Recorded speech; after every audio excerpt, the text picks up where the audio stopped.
Salut, c'est Chris, ça va pas être facile mais je vais te donner 5 raisons que Robert Pattinson sera un bon Batman. Quelque chose me dit que je vis un truc super important, comme si mon destin était en train de se jouer.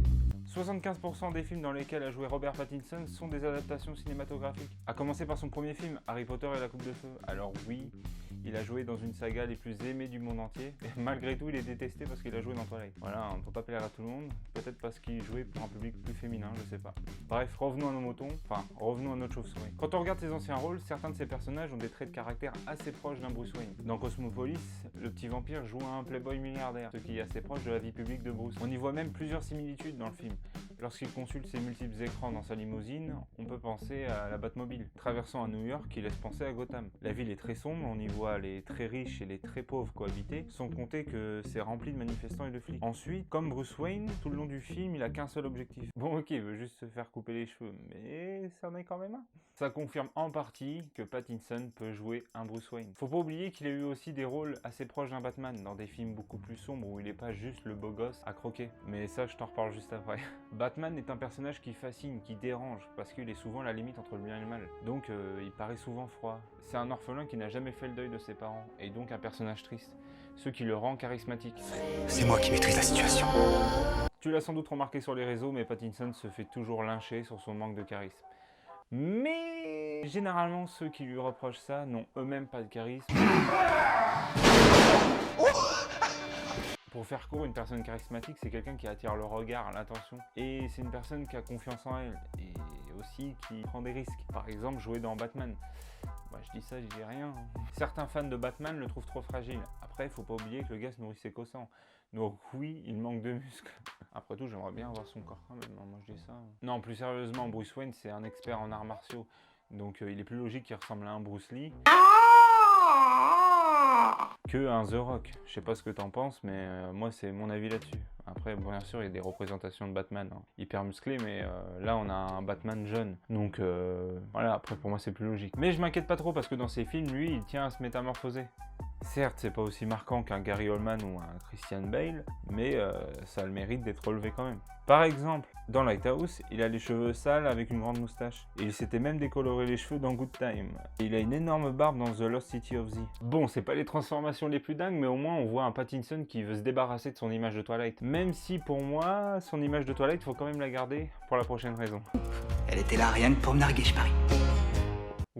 Oui, il a fait des films à l'eau de rose, mais au moins ça devait servir parce que Batman, il a eu des nombreuses conquêtes tout le long de sa vie. Des grands amours, des amourettes, des profiteuses. Il a souvent des relations compliquées avec les femmes, surtout à cause de sa double identité, même si lui, il aime jouer avec ça. Et Pattinson, il s'y connaît en relations interdites et compliquées.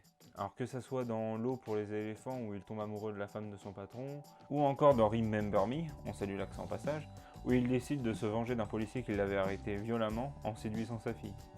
Et ce que je vais dire là ne va pas plaire à tout le monde, mais son personnage dans Twilight, Edward Cullen, si je le prononce bien, j'en sais rien, et il a des similitudes avec un Bruce Wayne. Ce sont tous les deux des mecs très protecteurs et qui n'aiment pas voir celle qu'il aime en danger. Et a tendance à trop analyser les situations et à réagir excessivement lorsque sa sécurité est en jeu.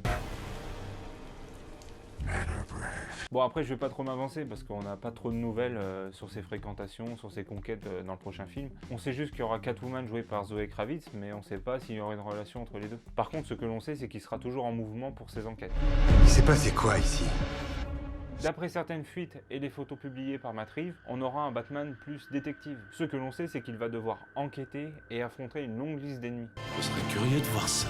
Sur la vidéo test qui nous révèle son costume, on peut voir que le logo Batman est forgé à partir d'une arme à feu. Enfin, c'est des suppositions toujours, mais c'est sans doute celui même qui a servi à tuer ses parents. Je pense qu'on peut s'attendre à un film noir et brutal assez proche d'un polar. En plus, je pense qu'on va voir la rencontre avec Batman et Gordon. En tout cas, moi je sais pas vous, mais moi j'ai hâte de voir ce Bruce Wayne qui réalise tout soi-même ses équipements, que ce soit son masque, son costume, son véhicule, parce que sur les photos publiées, on peut voir que c'est pas un gros tank comme on a pu voir dernièrement, mais vraiment une véhicule custom qu'il a fait lui-même. Je sais pas pour toi, mais en tout cas pour moi, je suis assez content parce qu'on aura un Batman assez différent de ses prédécesseurs et on arrêtera aussi de le comparer à ses anciens qui, eux, l'ont validé. Cela ne suffit pas d'être aimé.